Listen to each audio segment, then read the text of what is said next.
एक बच्चा और एक झाड़ी। मिस्र इजरायलियों से भरा हुआ था। नया फिरौन डरता था कि इजरायली बेहद शक्तिशाली बन जाएंगे, इसलिए उसने उन्हें गुलाम बनाकर उनसे बेहद बुरा बर्ताव किया।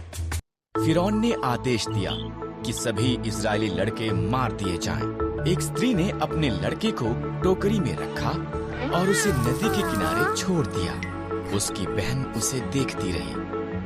फिरौन की बेटी नदी के किनारे नहा रही थी। उसे बच्चा मिल गया और उसने उसे रखने का निर्णय लिया। उसकी बहन ने उसके पालन पोषण के लिए उसकी माता की सहायता की पेशकश की। फिरौन की बेटी ने उसका नाम मूसा रखा। मूसा बड़ा हुआ। एक दिन उसने देखा कि एक मिस्री इजरायली को मार रहा है।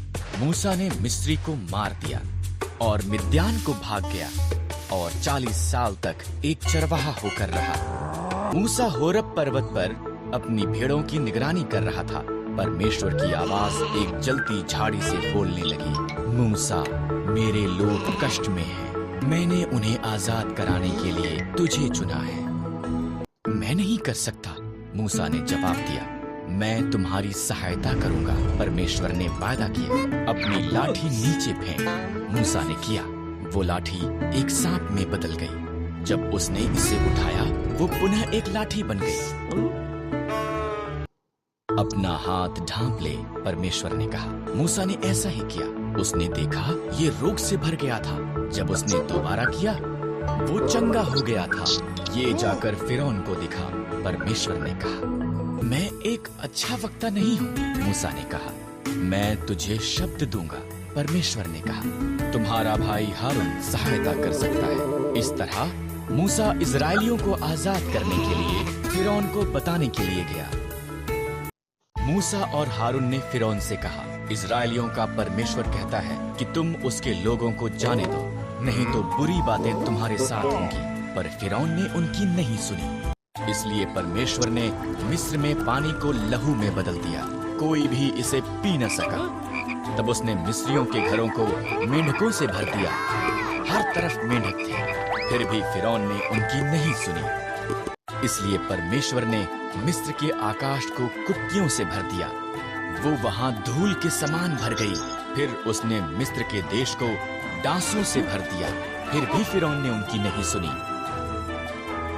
इसलिए परमेश्वर ने मिस्र के जानवरों को मार दिया।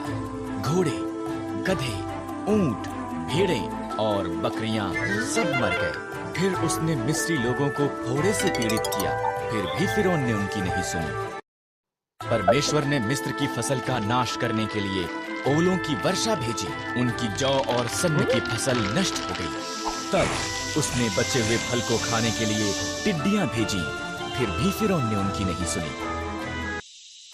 इसलिए परमेश्वर ने देश में अंधकार भेजा। फिर भी फिरौन ने उनकी नहीं सुनी। परमेश्वर ने कहा, मैं मिस्र में प्रत्येक पहिलौठों को मार दूंगा और सभी पशुओं के पहिलौठों को भी।